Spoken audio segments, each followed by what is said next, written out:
カメラマンさん、この池間の中をかなり大量です。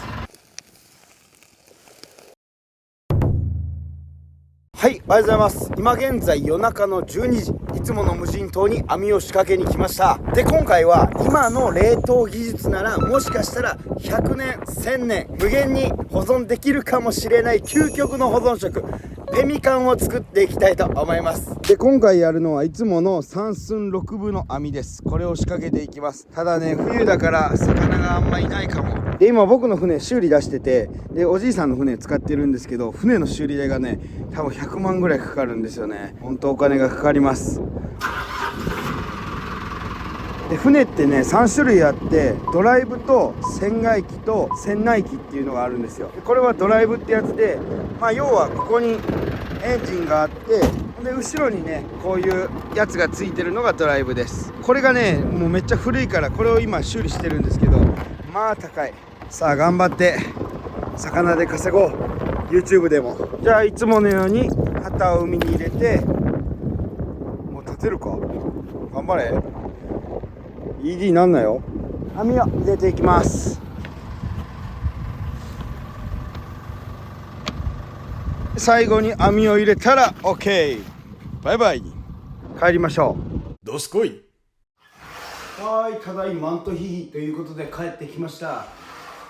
じゃあちょっと寝酒のビール、一番チポリ取れたていただきます。それじゃあ乾杯。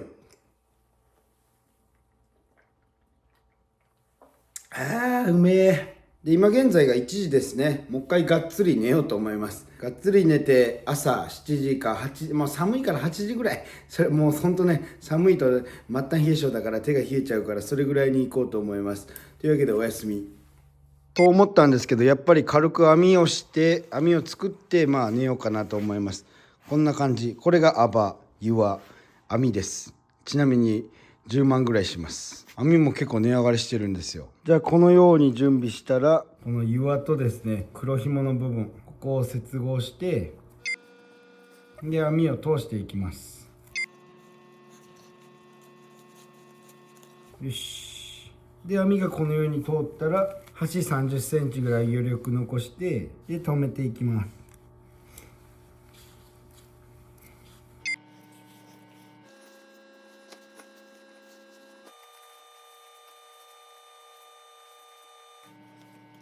こんな感じで準備できたら、このサンタさんみたいな赤い手袋履いて、もうすぐこっちの季節ではサンタさんの季節ですね。動画公開の時期にサンタさんの季節を過ぎてるかどうかは分かんない。でこのようによいしょ止めていきます。これも間隔が決まってるんで、棒に印して、その棒の印のところに合わせて、ここに赤があるんですけど、この赤をめがけて合わせてこうですね。OK。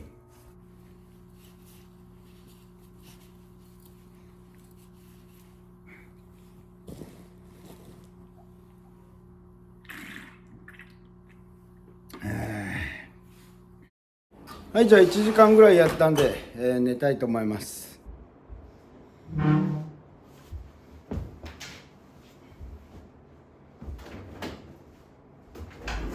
おやすみ。はい、おはようございます。むぐむぐむっちゃんですね。起きたんで網繰り行きましょう。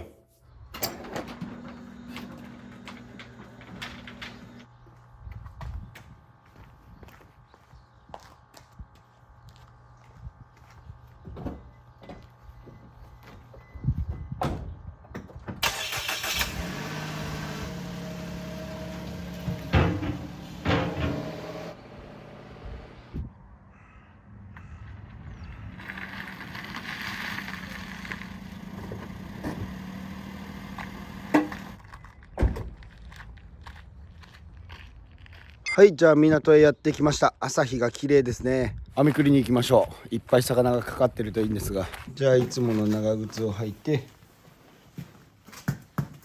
長靴を履くときはね、こうしてこうしてすっぽこうだ。でカッパとポテがましい冬の手袋、もう寒いから。それとライフジャケットです。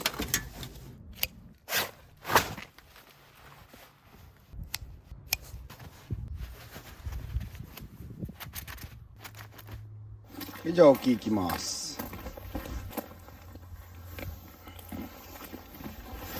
よっ、じゃあエンジンかけて、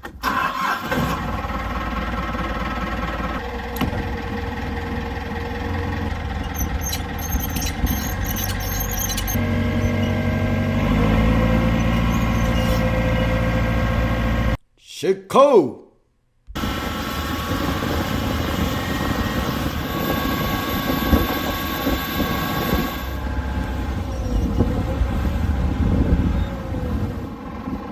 はい、じゃあポイントへ到着しました。網を上げていきます。もちろん主幹物も忘れず。それでは前日に仕掛けた網を早速上げていきたいと思います。で、今回ペミカンを作るんですが、ペミカンとは何ぞやということなんですが、北アメリカのインディアンや冒険家たちが食べていた栄養価の高い究極の保存食でございます。で、名前の由来語源なんですが、ビミーカーンで、ビミーは脂肪や油脂を意味しております。そうこう言ってる間に網が上がってきました。果たして魚はかかっているのでしょうか。1匹目やってきたのはいつもおなじみ上がりの鯛でございます。小豆島では上がってしまう、死んでしまうと非常に相場が安くなります。もう半値以下ぐらいですかね。で、そこそこのヒラメもやってきました。さあ、ここで話を戻していきましょう。ペミカンの基本的な材料はバッファローや鹿や魚などと使われていて、で、僕はねやっぱ漁師なんで今回魚を使ったペミカンを作っていきます。おっと、ここでなんとペミカンじゃなくてなんだっけ、そう、アルビノですね。アルビノ個体のオレンジ色のオコゼがやってきました。オコゼはね、僕黄金色とかそういうもっとね鮮やかなオレンジ色のオコゼも取ったことがあります。だいたい50匹に1匹ぐらいで、色が変わるのはその突然変異とは言われているんですが、詳しい原因はわからないそうです。さあ、オレンジ色のオコゼのせいで話がちょっとずれちゃいましたけれども、話を戻していきましょう。で、漁師なんで魚のペミカンを作るんですが、魚のペミカンは主にやっぱ漁業がね盛んな地域で作られておりました。先住民族の人はね、魚や肉をよく食べるんですが、それを乾燥させることで長期保存もしていました。その長期保存するために乾燥していたものを活用してできたのがペミカンでございますね。さあ、勉強してまとめたいろんな知識を話している間にいろいろなお魚が来ております。アコウにヒラメに、マダイに、あとは紙見ながら喋ってたからほとんど映像を見ておりません。その紙もね、僕がネットでいろいろ調べてまとめたものでございます。そうこう言ってる間にもう一匹オニオコゼがやってきました。オニオコゼの鬼っていうのはもう要は鬼のようなっていう意味で、オコゼっていうのはものすごく奇怪な、要はブサイクな顔ということです。ブサイクっていうかね、どちらかというと僕はかっこいいと思うんですけどね。さあ、そんなことを言ってる間に網が磯にかかってしまいました。アコウがね、いいアコウが来てるんですけど、磯にかかってると上がらないんですよ。残念ながらボインボインとするしかありません。もういろんな方向に引っ張ってなんとか磯から外してアコウを引き上げていきます。おじいさんと言ってる時、深い海のとこをするとどうしても潮とかの流れも速くてうまくね引っ張れなかったりするんですよ。そうするともう網をぶち切るしかなくて、船の表に網を折らえて、それで船で引っ張ってぶち切って、それを後から直すということをしておりました。で、さっき磯にかかってきた後にめちゃくちゃ魚が来たんですけど、やっぱかかるような磯っていうのは大きかったりいい魚の隠れ場だったりするので、あのように魚がたくさん来ます。魚を外していきましょう。よし、外せました。で、小さいアコウはリリース。いやー、それにしても風が強いですね。冬は西高東低、冬型の気圧配置、やっぱ高い高気圧から低気圧の日本にこうバーッと風が吹いてくるから風が吹くんですけど、特に小豆島、場所によって違うかもしれないんですけど、小豆島近辺では冬になると西風がもう毎日嫌なぐらい吹いております。だからこういう刺し網のね小さな船とかはすごい操業するときに大変でやりにくいんですけど、その分、12月超えてくると魚も全然いないので、それはそれでいいのかなと思います。で、さっき来てたのが瀬戸内海に多い多分タイ科の仲間かな。いや、もしかしたらイサキ科の仲間かもしれない。これは調べ不足です。ただ塩焼きにしても刺身にしてもめちゃくちゃ美味しいです。そしてその後も魚がパラパラと来ております。もうこれやってるの12月の初めなんですけれども、この時期にこんだけ魚が取れるのはなかなか珍しいこと。魚を外し終えて、これが第2回魚外しかな。でずっとね魚を繰り込んで溜めていくと、最後に外しちゃうってなると外すのにも時間がかかって魚が死んじゃうかもしれないので、風が網でおらえれるぐらいの時の風だったら先に魚を外していきます。でいいウマヅラが来ましたね。だいぶウマヅラも超えてきました。今のはウマヅラの鳴き声です。言葉が詰まったんですけれどもね。で小さなアコウが来て、あれは後で逃がすので前に置いておきましょう。で今日一番の大きなマダイがやってきました。もう今の時期だったら寒鯛といって非常に脂を蓄えています。さらにここら辺では海苔の食害っていって、海苔の養殖には良くないんですが、タイとかチヌが海苔を養殖している海苔をバクバク食べるんですよ。だからお腹の中海苔だらけなんですが、反面臭みのない甘みの強い美味しい海苔鯛に育ってます。勝手にね、勝手に蓄養しているみたいな感じです。そして3回目の網巻き、3回目の魚を外していきましょう。そこそこウマヅラが来てますね。で小さなアコウは再度リリース。大きくなって帰ってきてください。じゃあ魚が外せたので3旅4旅網繰り返しです。ただ風は強いですね。代わりに魚はじゃこじゃこと来ております。でうちの若い氏がこの間釣りに行ったんですけれども、こんだけ魚が来てても釣りとなると難しいようで、釣果は全然ダメだったようです。でさっき来たのがアジですね。冬のアジは脂こさえてて美味しい。てか冬の魚って基本的に卵を産んで痩せてしまうスズキとか、卵を産んで痩せてしまうもの以外はめちゃくちゃ脂を蓄える傾向にあって、やっぱ寒いからですかね。僕もなんですけど、冬に備えて油を蓄えている最中でやってきたのがガシラです。それからいろんな魚がやってきておりますといったところで、ちょっとねここで皆様にお聞きしたいことがありまして、鳥取県でウマヅラハギを目的とするカワハギ網というものがあって、どういう漁かっていうと、今では餌を使ってるらしいんですけど、網の受け皿の中にクラゲを入れて、でそのクラゲを、ウマヅラハギがつつきに来ててガボッとねすくい上げて取る網があるんですが、もしねそれいけるの誰かご存知だったら教えていただければと思います。終わりです。はい、じゃあ網繰り終えました。これを最後に外します。はい、じゃあ魚が外せました。で上がりがこれだけです。上がりがこれだけと小さなヒラメ、もちろんこの小さなヒラメはリリースで、カメラマンさんこの池間の中をかなり大量です。じゃあ帰ります。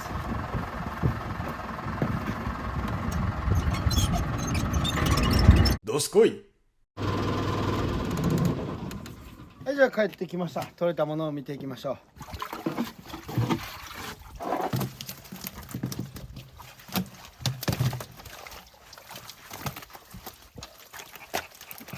はい、じゃあ取れたものを見ていきましょう。ヒラメ、アコウ、ウマヅラハギ、カワハギ、キンメバル、ガシラ、ビングシ、マダイ、アガリマダイ、そしてオニオコゼです。これがアルビノ個体ですね。アルビノとは言わないのか。でも変色個体です。かっこいいですね。モンハンのアッシュと一緒です。いやちょっと強いかもしれない。じゃあ生かしもんを生かしていきます。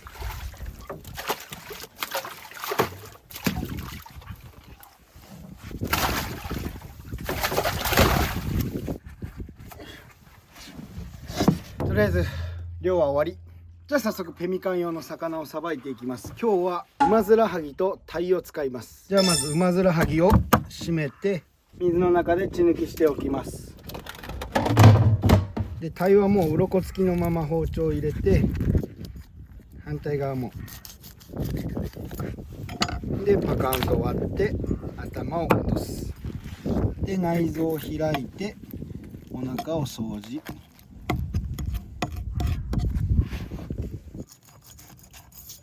で鱗付きのままさばいていきます。まず逆さ包丁でこのエラの上包丁入れていって、中に包丁入れていきます。めっちゃ柔らかいぞ身が。で反対も。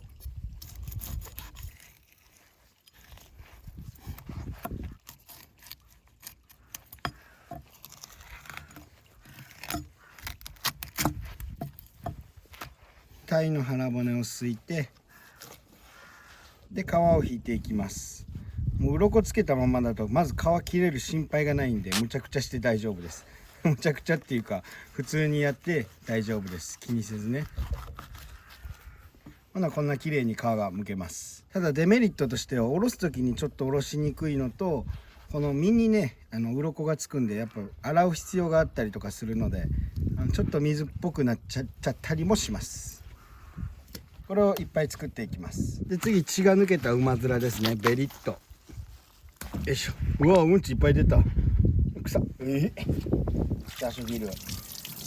じゃあ萩の肝取り出して、今回はね栄養価の高いペミカンを作るということで、こちらの肝も使っていきたいと思います。贅沢すぎですね。まだそんなに大きくないですね。でカワハギの皮を剥くんですが、めんどくさいけどちょっとね手ごしておくとすごい簡単に気持ちよく剥けます。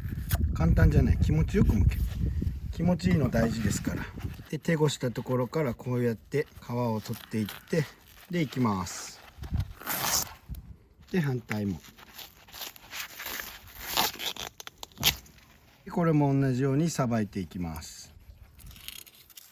カワハギは息がいいとこのヒレが、ここのヒレが立つからすごいさばきにくいんですよね。という言い訳をしつつ完璧なミスった。少々ミスってもね、今回身を取ってバラバラに焼くんで少々は大丈夫。 OK。 でペミカンってめちゃくちゃ乾燥した肉を使って作るんですよ。保存食だから水気があったら腐るので。でどれぐらい乾燥するかっていうと、例えば 500g のペミカンの肉を取る場合に 2500g、 もうおよそ5分の1ですね。5分の1まで乾燥させるぐらいなんで、要は養鶏肉がいるということです。今回魚の肉が。だから鯛をいっぱいさばきます。上がり鯛だからちょうど安いしね、味は抜群。はい、じゃあこれだけの大量の身が取れました。カゴに移して、で海で洗って、鱗とかを取ります。紙とかもこうやって作るんですよね、昔は。誰が木の皮剥いで水をあれしてアクと煮込もうなんて思ったんでしょうね。不思議だぜ。 OK。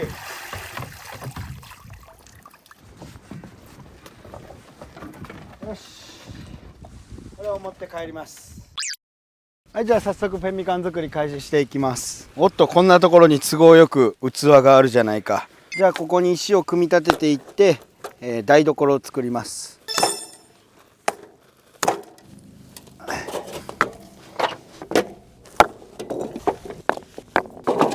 ハートの石があった。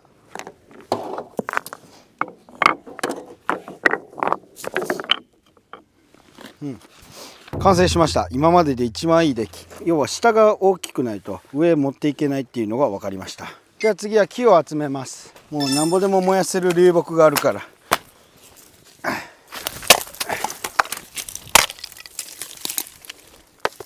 僕がこれを燃やすことで浜の景観も綺麗になっていいですね。お互いにウィンウィンだ。で今回作るペミカンは魚だけですけど、先住民族はそこに植物の成分とか、あとドライフルーツはあったのかな、フルーツとかそういうのを入れて、それでいろんな栄養をね取るようにしてました。そういうのもあって、異なる地域とか部族ごとに独自のペミカンが生まれております。で着火剤なんですけど、皆さんこれ覚えておいた方がいいです。松ぼっくりはね天然の着火剤になります。松ぼっくりを集めましょう。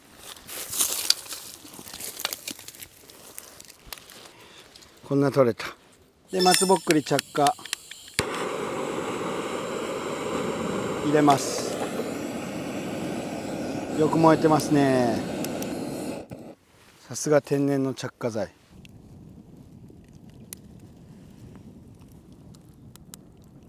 でペミカンはその高い栄養素と重要性から北アメリカの歴史において重要な食料と位置づけられています。そして18世紀から19世紀にかけてペミカンは交易の対象にもなっていて、ヨーロッパ系の毛皮業者さんとの取引にも使われていたそうです。その時織田信長の身に一体何があったのか、あの本能寺の変は本当にあったのか、その歴史の謎を今から見ていきましょう。 NHK ごっこです。楽しい。はい、じゃあ火もいい感じになってきました。中華鍋を置いて今日取った魚を入れていきます。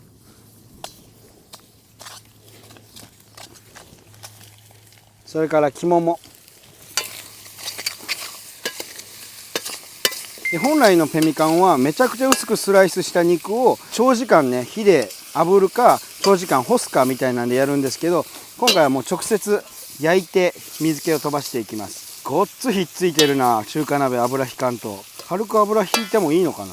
海水取り行こうなんで水気足すねんって思うかもしれないですけど、ちょっとひっつきまくってるんで一回海水で火を通します。塩気もつくしね。よしよいしょ。これで一回火を通してねほぐします。灰も入りまくってる。昔のペミカンも入ってるでしょ。先住民族たちが作ったペミカンもちょっと量多かったな。ちなみに究極保存食材のペミカンはですね、有名な冒険家ルイスとクラークたちも使用していました。それから大学の山岳部とかが伝統的にね冬の間に山登ったりする時にペミカン作って持って行ったりもしてるそうです。はい、じゃあまだちょっと水分残ってますけどちょっと焦げてきたんでこれぐらいでやめておきます。じゃあ器に魚を移動してこれで OK。 あとはおかずだ。じゃあ次に油を抽出していきます。でペミカンは本来動物性油脂を、動物性というか動物の油を使ってその油を抽出して固めるんですけど、最近はバターとかで手軽にね作ったりもしてる人が多いそうなんですが、バターで作るとねバター常温だとやっぱ溶けやすいじゃないですか。ところがどっこい動物性の油だったらそれがないのでいっぱいね持ってきました。これがまずイノシシの皮ですね。ここから動物性の油を抽出していきます。ではまずイノシシの皮投入。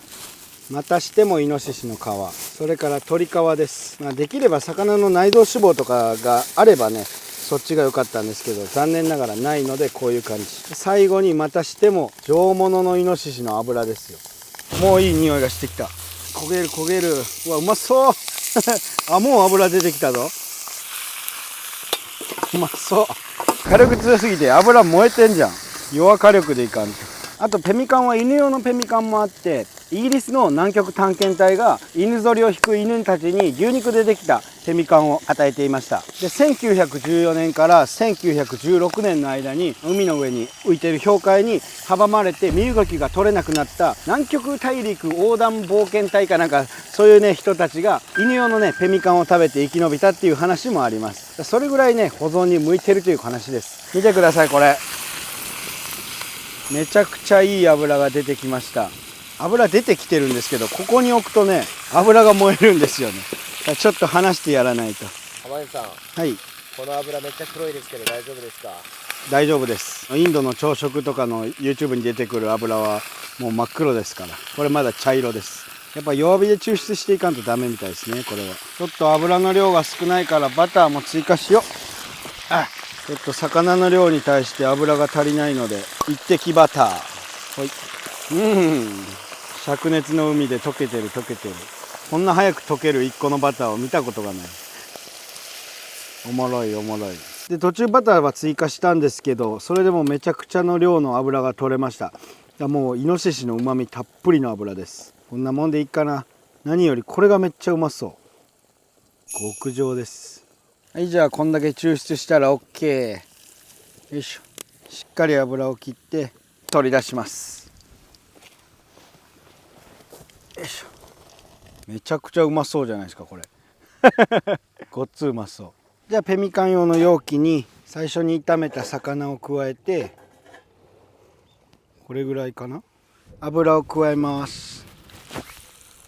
おー、まだこんな熱かったのか。いい感じなんじゃね。ただペミカンって普通白いんですよ。茶色いペミカンができそう。じゃあ蓋をしてこれを持って帰って冷蔵庫で1日保管して固めて、それでペミカンの完成です。はい、じゃああれからいろいろ仕事して、今日の網をやりに行きます。今日はカゴもやろう、久しぶりに。さあ同じ無人島の別の場所に網を入れております。めちゃくちゃ夕日が綺麗。浜湯の海苔、今年も好評発売中。小豆島の綺麗な海で大切に育てられた海苔、今年も美味しくできました。浜湯海苔に合うおかずを用意して、炊きたてのご飯に具材をのせて海苔で巻けば思わずこの笑顔。焼き海苔は手巻き寿司にしても最高だし、おにぎりにしても最高です。海苔のある美味しい食卓いかがでしょうか。贈答品にも。はい、じゃあ帰ってきました。7時から5時までお仕事。頑張りましたね。大したことないけど。で、今から酒飲んで寝て2時に出港して、市場の方に行きたいと思います。で、途中ねペミカン見たんですけど、まだ全然固まってなくて、温度が下がりきってないのか何なのか分かりませんが、明日あれしてることを願いましょう。では明日へ。ひげ。はい、というわけで帰ってきました。早速ねペミカンが凍ってるか見ていきたいと思います。で、今回はですねペミカンこちらの容器に入れたんですけど、先住民とかインディアンたちはですねこういった容器がなかったので、昔は生皮、牛の生皮とか、その獣の生皮にね詰めて保存してました。雑学豆知識です。というわけでよいしょ。さあ早速見ていきましょう。3、2、1、オープン。おお、結構思ったより白いですね。もうちょっと茶色黒くなるかと思ったんですけど、きめ細やかく滑らかでございます。蓋開けた瞬間からバターの香りが、フライものを揚げた後の鍋の残りの油の匂いもします。焦がしてるからね。じゃあ早速切っていきましょうか。このかきむきナイフでいこう。じゃあ枠切り取っていきましょう。あれ、思ったより硬いな。思ったより硬い。気持ちいい。すっごい気持ちいい切り口。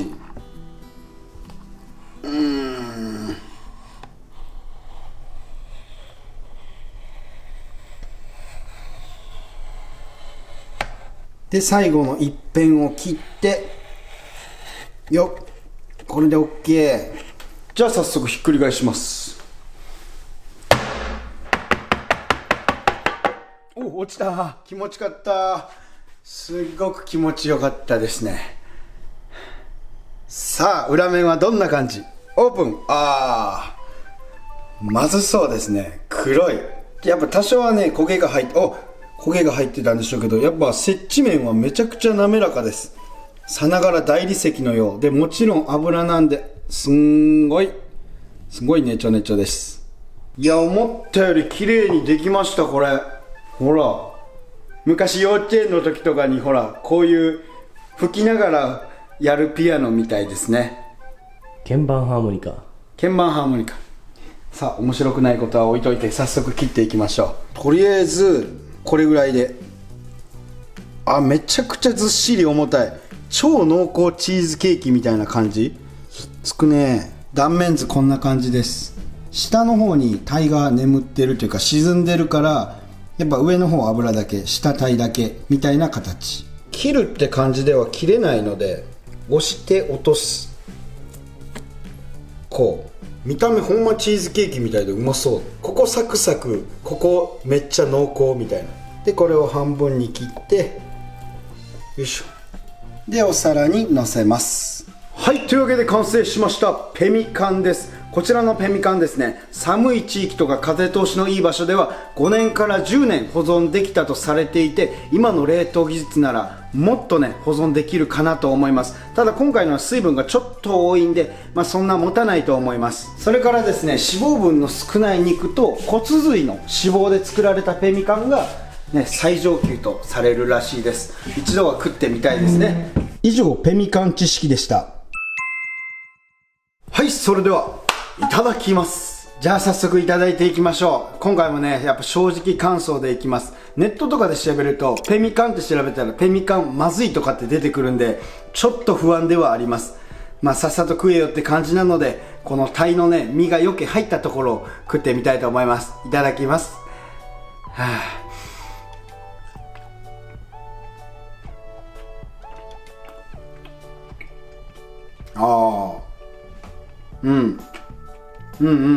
普通に焦がさずに作れてたら結構美味しいものになってたと思います。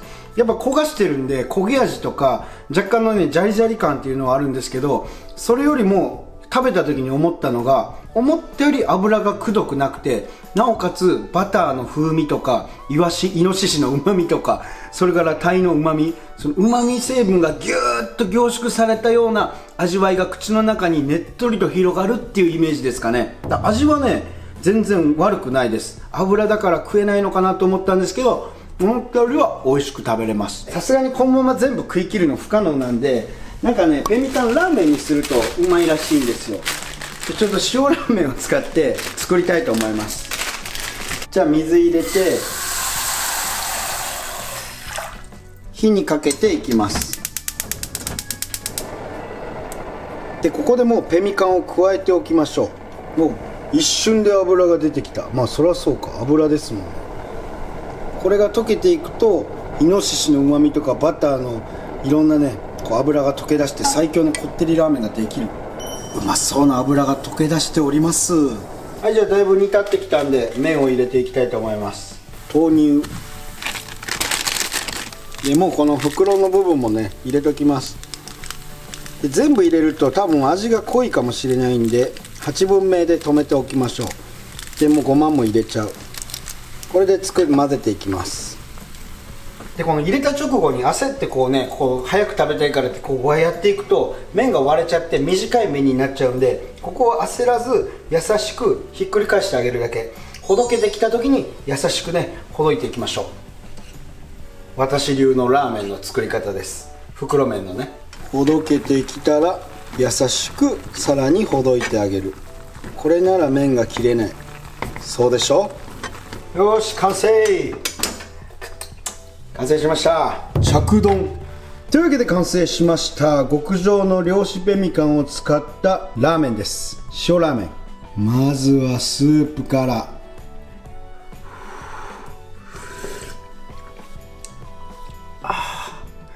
うめえ。めちゃくちゃ美味しい。肉のうまみ、鯛のうまみ、バターのコク、これが塩ラーメンにめちゃくちゃ合ってる。美味しい。次は麺ですね。うまそう。朝寒かったからな。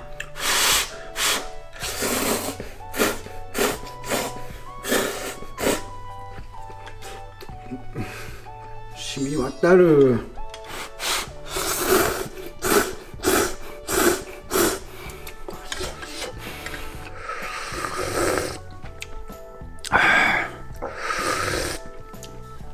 うますぎる。これラーメンとか鍋に入れると最強ですね。とりあえずあとはゆるりと。ごちそうさまでした。はい、というわけで皆さん本日もご視聴ありがとうございました。いかがだったでしょうか。自分で取ったね魚を使ってそれをペミカンにしちゃうっていう。ペミカン初めて作りましたけど、思ったより食べれました。こう言うとちょっとペミカンさんに失礼かもしれませんが、やっぱね油でくどいのかなと思ったら案外食べてみると食える。で少量でものすごいカロリー、それから栄養も取れるということで、さすがもう昔の先人たちの知恵といったところでしょうか。究極の保存食でした。現代だったらねラーメン鍋何でも利用できると思うんで、皆さんも機会があればぜひねバターとかで、あとグランベリーとかなんかそういうドライフルーツも入れちゃったりして作ってみてはいかがでしょうか。またお会いしましょう。 See you next time. バイバイ。続きを楽しもう。